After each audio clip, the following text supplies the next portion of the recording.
ഹൈന്ദവ സംസ്കാരം എന്ന് പറയുന്ന ഹൈന്ദവം ഒരു മതമല്ല, ഒരു ധർമ്മമാണ്. സനാധർമ്മത്തിന്റെ ഒരു ധർമ്മമാണത്.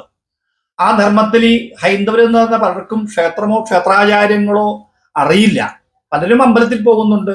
ഒരു അമ്പലത്തിൽ പോയി എത്ര പ്രദർശനം ചെയ്യണം, ഇപ്പൊ എന്താ പറയുക, ശിവൻ എത്ര പ്രദർശനം ചെയ്യണം, ദേവിക്ക് എത്ര പ്രദർശനം ചെയ്യണം, ഗണപതിക്ക് എത്ര പ്രദർശനം ചെയ്യണം, അങ്ങനെയൊന്നും ആർക്കും അറിയില്ല. ഇപ്പൊ പോയാൽ ആദ്യം ശിവക്ഷേത്രത്തിലാണെങ്കിൽ ആദ്യം ശിവനെയാണ് തൊഴണ്ടേ, ഗണപതിനെയല്ല തൊഴണ്ടേ, അല്ലെങ്കിൽ ദേവിനെ ആദ്യം തൊഴണ്ടേ എന്നൊക്കെ ധരിച്ചിട്ട് അവിടെ ഇവിടെയൊക്കെ പോയി തൊഴുന്ന ആൾക്കാരുണ്ട്. എന്നുവെച്ചാൽ നമ്മുടെ ആൾക്കാരുടെ ഒരു അജ്ഞതക്കുറവാണത്. നമസ്കാരം. ഞാനിപ്പോൾ നിൽക്കുന്നത് VT രാമചന്ദ്രൻ തന്ത്രികളുടെ ഭവനത്തിലാണ്. അതായത് തൃശ്ശൂരിൽ നിന്നും ഏകദേശം 7 കിലോമീറ്റർ മാറി വാടാനപ്പള്ളി റൂട്ടില്, തൃശ്ശൂർ വാടാനപ്പള്ളി റൂട്ടില് അരിമ്പൂർ എന്ന സ്ഥലത്താണ് ഗുരു ഓഡിറ്റോറിയം എന്ന് പറഞ്ഞൊരു വലിയൊരു ഓഡിറ്റോറിയം ഉണ്ട്. ആ ഓഡിറ്റോറിയത്തിന്റെ പുറകിലാണ് അദ്ദേഹത്തിന്റെ വസതി. ഞാനിപ്പോൾ അദ്ദേഹത്തെ കാണാൻ വന്നിരിക്കുകയാണ്. കൂടുതൽ കാര്യങ്ങൾ നമുക്ക് അദ്ദേഹത്തോട് ചോദിച്ച് മനസ്സിലാക്കാം. തന്ത്രി നമസ്കാരം. പ്രധാനമായി എന്തൊക്കെയാണ് തന്ത്രി ചെയ്തുകൊണ്ടിരിക്കുന്നത്? എനിക്കിപ്പോ വീട്ടില് ജ്യോതിഷാദി കാര്യങ്ങള് വീട്ടിലിരുന്ന് ജ്യോതിഷം ചെയ്യുന്നുണ്ട്. ഉള്ള ദിവസം വിളിച്ചിട്ട് വരികയാണെങ്കിൽ സൗകര്യം. കാരണം എല്ലാ ദിവസവും ഞാൻ ഇല്ലാത്തതുകൊണ്ട് വിളിച്ചിട്ട് വരുമ്പോ അവർക്കും സൗകര്യം, എനിക്കും സൗകര്യമായി. വീട്ടിൽ ജ്യോതിഷാധികാരികളുണ്ട്. അങ്ങനെ ഒരു വിഷയമുണ്ട്. അത് കൂടാതെ എനിക്ക് പ്രധാനമായിട്ടുള്ളത് താന്ത്രിക ക്രിയകളാണ്.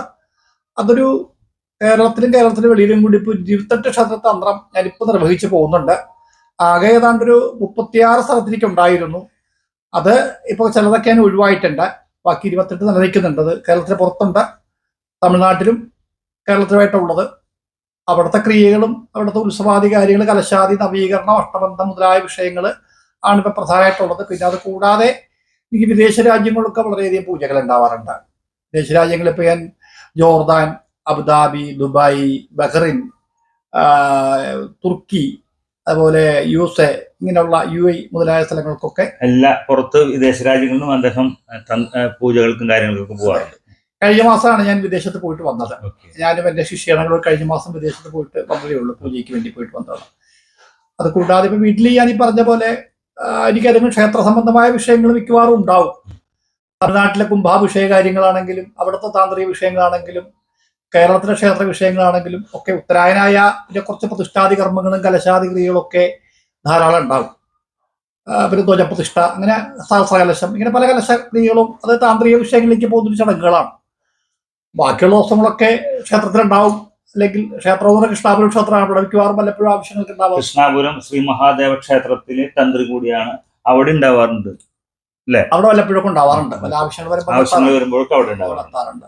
പിന്നെ ബാക്കി ദിവസങ്ങളൊക്കെ ഇവിടെയാണ്. ഇവിടെ എന്താ വെച്ചാൽ ദിവസം ഇവിടെ ഒന്നും ഉണ്ടാവില്ല. പല ആവശ്യങ്ങൾക്കൊക്കെ പുറത്തായിരിക്കും. വിളിച്ചിട്ട് വരികയാണെങ്കിൽ എന്റെ നമ്പറിൽ വിളിച്ചിട്ട് വരികയാണെങ്കിൽ അതെ, വിളിച്ചിട്ട് വരികയാണെങ്കിൽ അവർക്കും സൗകര്യം, എനിക്കും സൗകര്യമാണ്. കാരണം ദൂരം താരെങ്കിലും വന്നാൽ അവർ നിരാശപ്പെടണ്ടേ. അപ്പൊ തന്നെ ഇന്ന് അങ്ങനെ പുറത്തുനിന്ന് വിളിച്ചു വരികയാണ്. അപ്പൊ അതാണ് എന്റെ ഇപ്പോഴത്തെ സമ്പ്രദായം. അങ്ങനെയാണ് ഇപ്പോൾ. ഇതെല്ലാം ധാരാളം അവാർഡ്സ് അല്ലെ, റെക്കഗ്നേഷൻസും അവാർഡും കാര്യങ്ങളൊക്കെ തന്ത്രിക്ക് കിട്ടിയതായിട്ട് ഇവിടെ കാണാനുണ്ട്. അപ്പൊ അതിനെ പറ്റി കൂടുതലൊന്ന് പറയാമോ? അവാർഡ് നല്ലതിന് ഇപ്പൊ നമുക്ക് ഓരോ ക്ഷേത്രങ്ങളിൽ നിന്ന് കിട്ടുന്ന പുരസ്കാരങ്ങളുണ്ട്. അല്ലെങ്കിൽ ഓരോ പ്രസ്ഥാനങ്ങള് സാമൂഹ്യമായിട്ട് അധ്യാത്മ വിഷയത്തിൽ കമ്മ്യൂണിക്കേറ്റ് ചെയ്ത് നിൽക്കുന്ന, അല്ലെങ്കിൽ അധ്യാത്മ വിഷയത്തിലേക്ക് ഊന്നു നിൽക്കുന്ന ചില പ്രസ്ഥാനങ്ങളുണ്ട്. ആ പ്രസ്ഥാനങ്ങൾ അവർക്ക് നമ്മൾ ചെയ്യുന്നത് മഹത്തരമാണെന്ന് തോന്നുന്നതാണ്. നമുക്ക് തോന്നുന്നതല്ല, അവർക്ക് തോന്നണം. ജനങ്ങളാണല്ലോ നമുക്ക് വിലയിരുത്തണ്ടേ. അപ്പൊ ജനങ്ങള് നമ്മളിപ്പോ പ്രഭാഷണം പറയുന്നതാണെങ്കിലും, പൂജ കഴിക്കാൻ പോകുന്നതാണെങ്കിലും, തന്ത്രം കഴിക്കാൻ പോകുന്നതാണെങ്കിലും, അല്ലെങ്കിൽ ഒരു ആൾക്കാരുടെ ഉപദേശിക്കുന്നതാണെങ്കിലും നമ്മുടെ പ്രവൃത്തി നല്ലതാണെന്ന് ബഹുത്വങ്ങളായ ജനങ്ങൾക്ക് ബോധ്യമാകുമ്പോൾ അവർ നമ്മളെ ആദരിക്കുന്ന ഒരു ചടങ്ങാണ്.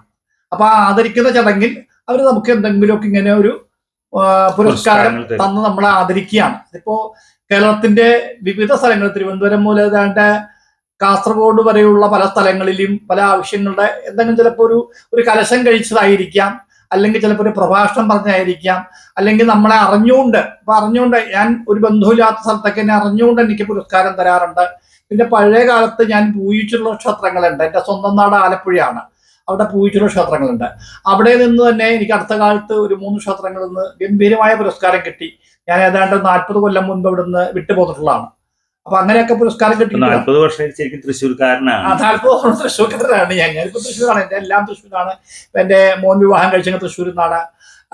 മോളെ കല്യാണം കഴിച്ചു കൊടുത്തിരിക്കുന്നത് ചാലക്കുടി അല്ല അങ്കമാലി ഭാഗത്താണെങ്കിൽ അവർ താമസിക്കുന്നത് കൊടകരയിലാണ്, അവരും തൃശ്ശൂരാണ്. അപ്പൊ ഞങ്ങള് എല്ലാം കൊണ്ടും എല്ലാത്തിനും തൃശ്ശൂർക്കാരായ ഞങ്ങള് അങ്ങനെയാണ് ഞങ്ങളുടെ സ്വഭാവം. ഇപ്പൊ ഇവിടെ നമ്മൾ നോക്കുമ്പോൾ കേരള ക്ഷേത്ര സമന്വയ സമിതി അല്ലെ, ആചാര്യശ്രീ പുരസ്കാരം അദ്ദേഹത്തിന് കിട്ടിയ മെമ്മന്റോ ഇരിക്കുന്നുണ്ട്. അതുപോലെ തന്നെ വേൾഡ് ഗിന്നസ് ബുക്ക് ഓഫ് റെക്കോർഡ്സിന്റെ ഏഷ്യൻ ബുക്ക് ഹൗസ് റെക്കോർഡും അല്ലെ, അതെ, അത് അതിനെ പറ്റി ഒന്ന് പറയാമോ? അതെനിക്ക് 2023 കൊടകരെ ഒരു ദക്ഷിണാമൂർത്തി തപോവന ആശ്രമമുണ്ട്. അതിന്റെ പരമാചാര്യൻ അശ്വിനിദേവ് തന്ത്രി എന്ന് പറയുന്ന ഒരു ബ്രഹ്മചാരിയാണ്. അശ്വിനിദേവ് തന്ത്രിന് ഞാൻ അടുത്ത് കണ്ടിരുന്നു. അതെ, അദ്ദേഹം ഇതിൽ അമേരിക്കയിൽ ഇതിന് പോയിട്ടുണ്ടെന്ന് പറഞ്ഞു അല്ലേ?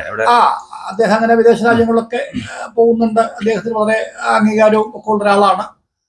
അപ്പൊ അദ്ദേഹം വളരെ ഒരു തപസ്വിയായ ഒരു വ്യക്തിയാണ്. അപ്പൊ അദ്ദേഹത്തിന്റെ ആശ്രമത്തിൽ ആ ക്ഷേത്രമുണ്ട്, ദക്ഷിണാമൂർത്തി ക്ഷേത്രമാണ്. ആ ക്ഷേത്രത്തിൽ ഒരു അതിരുദ്ര മഹായാഗം വേണമെന്നും പറഞ്ഞ് അദ്ദേഹം എന്നെയാണ് ആദ്യം സമീപിച്ചത്. അപ്പൊ യാഗാദി കാര്യങ്ങള് നമുക്കത്ര പ്രാക്ടിക്കൽ അല്ല. അതുകൊണ്ട് എന്റെ ഗുരുനാഥനായ വൈദികൻ പെരുമ്പടപ്പു സോമയാജിപ്പാട് ഋഷികേശൻ നമ്പൂതിരിയെ വിളിക്കുകയും, അദ്ദേഹം 84 വയസ്സിപ്പോഴുണ്ട്, അദ്ദേഹം അടക്കം കുറച്ച് ആൾക്കാരിങ്ങനെ വന്നിട്ട് ഒരു 121 പേര് ഇരുന്നിട്ട് 11 ദിവസം കൊണ്ട് നടത്തിയ ഒരു അതിരുദ്രമഹായാഗമാണ് അവിടെ നടന്നിട്ടുള്ളത്. അപ്പൊ അതിന്റെ ഉപാചാര്യൻ ഞാനായിരുന്നു. അതിന്റെ പുരസ്കാരം എനിക്ക് ഇരിക്കണ്ട. അതിരുദ്രമഹായാഗത്തിന്റെ ഉപാചാര്യന് കിട്ടിയ ഒരു പുരസ്കാരം ഇവിടെ ഇരിക്കണ്ട. അങ്ങനെ 2 പുരസ്കാരം അതിന്റെ ഉണ്ട്. അത്തരത്തിലാണ് എനിക്ക് ഈ വേൾഡ് ഗിന്നസ് ബുക്കിന്റെയും മറ്റും പാർട്ട്ണർ സർട്ടിഫിക്കറ്റും ഏഷ്യൻ ബുക്സിന്റെ ഒക്കെ പാർട്ട്ണർ സർട്ടിഫിക്കറ്റ് കിട്ടാനുള്ള കാരണം അപ്രകാരമാണ്.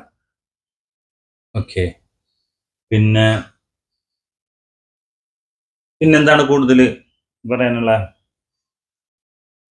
സമൂഹത്തിന് നന്മ ചെയ്യുക, അല്ലെങ്കിൽ ലോകത്തിന് നന്മ ചെയ്യാൻ നമുക്കായില്ലെങ്കിലും സമൂഹത്തിന് നന്മ ചെയ്യാൻ നമുക്കാവണം. ഒരു വൈദികൻ അല്ലെങ്കിൽ ഒരു താന്ത്രികൻ അല്ലെങ്കിൽ ഒരു പൂജാരി അല്ലെങ്കിൽ ഒരു നമ്പൂതിരി എന്നൊക്കെ പറയുന്ന ഒരാള് ലോകത്തിന് നന്മ ചെയ്യണം. അപ്പോൾ നമുക്ക് ലോകത്തിലേക്ക് എത്താൻ കഴിയുന്നില്ല, എന്നാലും സമൂഹത്തിന്, നാം ചുറ്റപ്പെട്ട് നിൽക്കുന്ന സമൂഹത്തിന് നന്മ ചെയ്യുക, അധ്യാത്മിക വിഷയമായിട്ട് അവർക്ക് പ്രചോദനം കൊടുക്കുക, അവർക്ക് നല്ല രീതിയിൽ ഉപദേശിക്കുക. അതേപോലെ സനാധർമ്മത്തിന്റെ മൂല്യങ്ങൾ എന്താണെന്ന് പറഞ്ഞ് മനസ്സിലാക്കുക, ഭക്തിയും ക്ഷേത്രങ്ങളൊക്കെ എന്താണെന്ന് പറഞ്ഞ് സമൂഹത്തിന് നല്ലൊരു മാതൃകയാക്കാൻ കഴിയുന്ന ഒരു സംവിധാനമാവണം. ഹൈന്ദവ സംസ്കാരം എന്ന് പറയുന്ന ഹൈന്ദവം ഒരു മതമല്ല, ഒരു ധർമ്മമാണ്. സനാധർമ്മത്തിന്റെ ഒരു ധർമ്മമാണത്.